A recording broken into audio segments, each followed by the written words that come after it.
Hello everybody, and a very warm welcome to the 7th edition of TURF, the Global Sports Summit organised by FICCI. Sport can create hope where once there was only despair. It is more powerful than government in breaking down racial barriers. Now, I don't know about you, but those words ring true with me. So, today I encourage all of us here to communicate, collaborate and cooperate and really discuss all of the pertinent topics when it comes to really pushing forward sport in India. So let's begin with today's event, and it gives me great pleasure to invite to the stand here the Director General of FICCI, Dr. Arvind Prasad. Good morning to all of you. Sri Rajiv Yadav, Secretary Sports, Ministry of Youth Affairs. Sri Kapil Dev, living legend, former Indian cricket team captain. Mr. Nitin Kukreja, with the chairing our FICCI Sports Committee.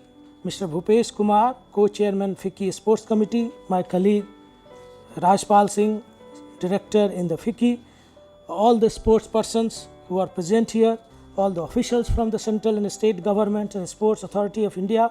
We have been very closely interacting with the ministries and other state governments as well, so that they can come up with the support systems, the sports industry and the sports sector. We hope that in coming years we'll be able to develop the necessary framework for the skill development in the country.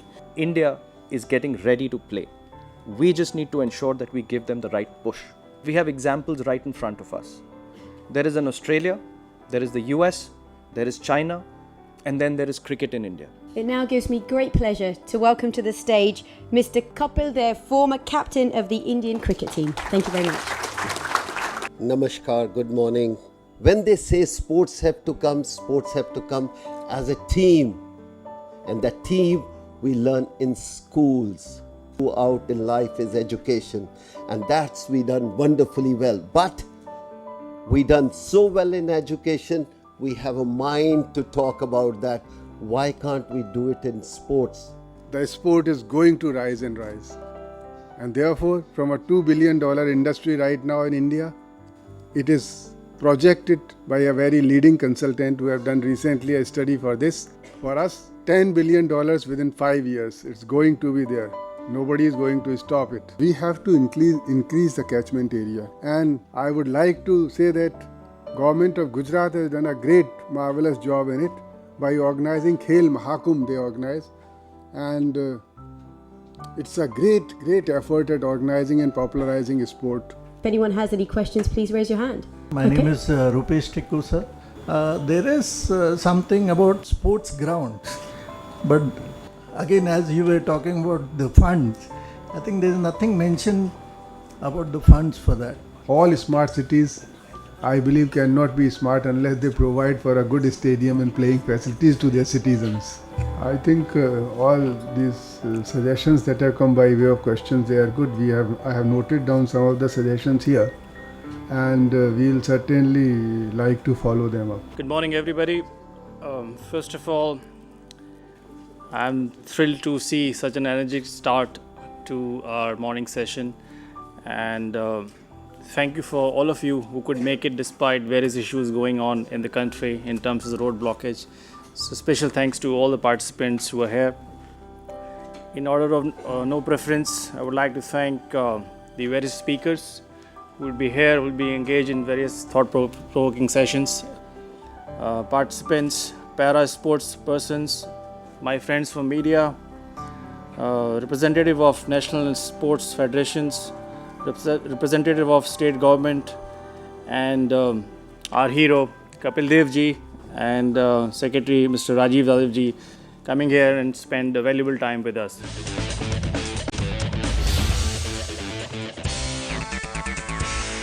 My name is Suprita. Thank you, FICCI, for giving me the opportunity to moderate this session. A quick introduction. I'll just go from left to right. At the extreme end, that's Hakeem.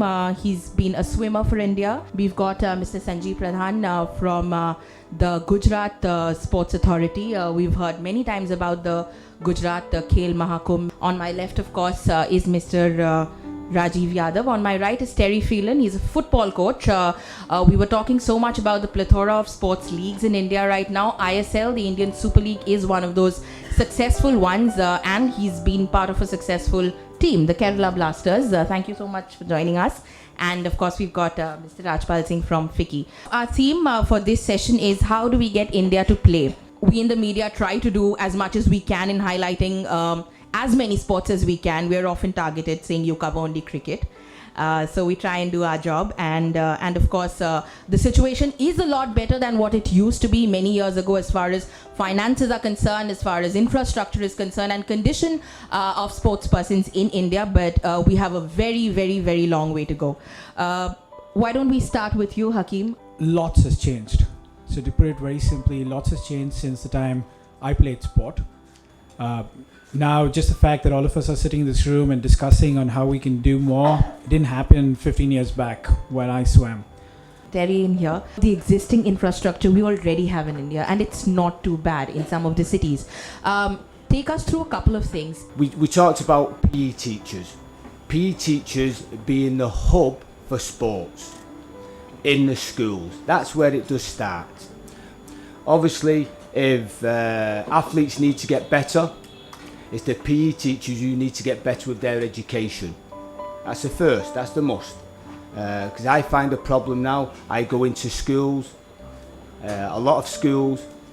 I try to create festival of footballs. I want to get to Mr. Sanjeev Pradhan first. If you could first run us through the Gujarat model, your funds, and of course the very successful Gujarat Khel Mahakumbh. In last 6 years, ever since we started Khel Mahakumbh, it was basically a brainchild of the then CM and now Honorable Prime Minister, who thought that we must come up with a huge competition structure where all strata of the people are involved. More than 25 lakh players take part in various 27 sports, including under 9 to 60 plus age categories. The recurring expenditure budget of Gujarat is highest in the country. We were 9th in national games, but we are not satisfied. It is just a beginning. We want to be a major contributor to India's dream of achieving excellence at Olympic. Mr. Rajiv Yadav, easiest way for us to change this around so that our talent pool, our bench strength becomes bigger by the day. I will just cite two examples that I hope answers the point raised by Suprita. In your own way, you can interpret it. I went to a town called Dibrugarh in Assam recently, and there I was taken to, they have a district sports association which is running an indoor hall since 1959. There was a structure old with a GCI tin sheet roof looking like a godown, and I went inside. It had wooden floor, and the structure was something like this roof and then like this. So there were two courts in the middle. There was some little galleries in which a lot of parents and children were waiting patiently. If you could just share a few experiences with us from back home. Clearly the sporting cultures or the lack of it, it's very different way back in England and here. Obviously things sort of slowly starting to gain momentum. I just want to bring Terry in here. Take us a little bit through the sporting culture in England, and if there's a lesson perhaps for us to learn here, little things that could perhaps make a difference. Back in England in my day, there was football pitches. There wasn't the greatest football pitches, obviously being a football player, but we used everything we could. We went indoors. If it was raining, we went indoors. We used school halls. We used campuses. Anywhere where it was dry, we tend to use. So, whereas here, I see a lot of infrastructure not being used, to tell you the truth, you know, and then not being managed in the right way, you know, not being, and just left. And that affects everything, especially in the football world. And it's probably the same in the table tennis or the tennis, you know, the badminton, but so on. Where we struggled in Europe was The weather created havoc with the pitches. I'll get Mr. Rajpal Singh in here. Your thoughts, sir, first. If I could get the barriers you think that are preventing us from playing sport. You know, barriers, in my view, are very clear. Infrastructure, which is there, which is not there. There, in a sense, infrastructure which is already here are not being used properly. Infrastructure where players are coming, unfortunately, are not there. So there is a need for mapping of this infrastructure. I think we must look, in a macro level. Hakeem, if I could ask you, does that legacy of swimming in Bangalore still stand? I hear all of us talking at a high performance level or towards getting a medal. But first we got people to play. Got to get people to play. Got to get people to play correctly. Got to get people to play consistently for a longer period of time. And that's where you start the process of even hoping that we'll have more better utilization of facilities, better economies around sport, and then medals won at top competitions. I think I'll just let our panelists quickly let us know what they think are the recommendations according to them to make India play more. We must have integration of sports with education, where the sports has to be made compulsory. It's not just PE. So more and more PE teachers, if they are coming out of the sports background, it will help the sports to grow. Recommendations from FICCI side is sports should be put in the concurrent list. It cannot be, all states are not like Gujarat or, some of the other states. So it should be in the concurrent list. Mapping of infrastructure. Mapping of infrastructure along with mapping of personals. We have thousands good coaches and, experts. Each school has to go through a recognition process. Labs are recognized, everything is recognized. Do you have a process that the number of teachers or sporting field, if the school doesn't have, will not get them recognition? And if we can have that, I'm sure the status of sports in this country will automatically improve. These standards have been recommended that when you recognize a school, this should be the playground, this should be this dimensions, but these standards vary also from state to state, and the Central Board of Secondary Education follows a standard in which a football size field is a must.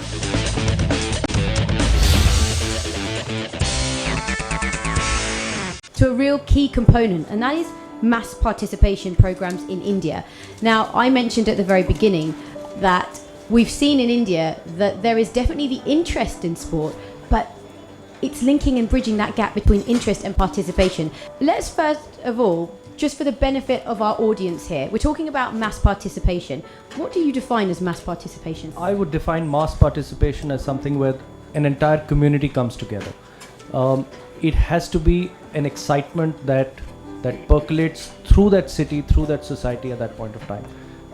And that is what, to my mind, a lot of sporting events do across the world. The way that an Olympics galvanizes a city or a country, the way that a FIFA World Cup galvanizes something, or in today's example, and I think Anil is the best person to speak about it, how a marathon galvanizes a city is to my mind the best example or a best definition of how mass participation really comes about. That it's really true. It's about getting people motivated. It's about giving them a sense of purpose.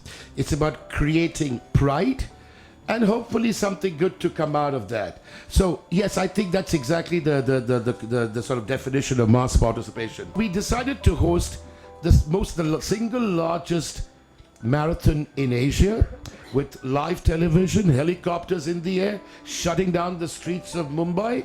And at that time, of course, it was really taking on possibly one of the biggest challenges for us to be able to deliver that. That's great, thank you very much. Let's get the opinions now of the professor. The whole club-based sports system in the west of Europe and Australia is based on, people getting together, connecting, to come together and spend their leisure time in a very pleasurable way. And by definition, sport is competitive. So if you want to play against someone else, you have to find, opposition, which leads to the spread of a club-based system. On an aspirational level, it's the leagues that are being created. Like 3 years ago, you had just one league, probably another I-League in football, and then now today you have around 8 or 10 leagues, almost in every other sport. So what does it say? It says, yes, TV needs more time, but then people spend a lot of time watching sports on TV. That's why TV is doing that. And when people watch sport, it kind of motivates them to that level. When you talk of a shift from the previous years, certainly there is an improvement in mass participation, and there are certain notions also. To my mind, the simple key is खेलोगे तो खिलोगे. You come to sports field, you get fitness and happiness. Both are important for an individual. When you talk of producing champions, it is the important aspect, going away from all the notions. Some says champions are born, they are not made. Some say champions are not born, they are made. But the correct thing is champions are born to be made. One aspect I think which is important for mass participation is also attracting audience to the stadiums. We have seen recently, thanks to ISL and IPL, a culture of going to the stadiums has developed in India. Not just sitting in TV, but also going to the stadiums with your friends, with your family, can itself be an experience in itself. I'd like to ask all the panel how this can be developed, or what's a way to promote such an aspect that's missing. You're coming to the basic point, going and availing the sports facilities. It has to come from within. If you want to go spend time for sports, there are a lot of ways to do it. But it has to come from within. When you will start going, your neighbors will start following you. It is like that. Thank you for all of your wonderful questions, and thank you to the panel. It's been a pleasure sharing the stage with you.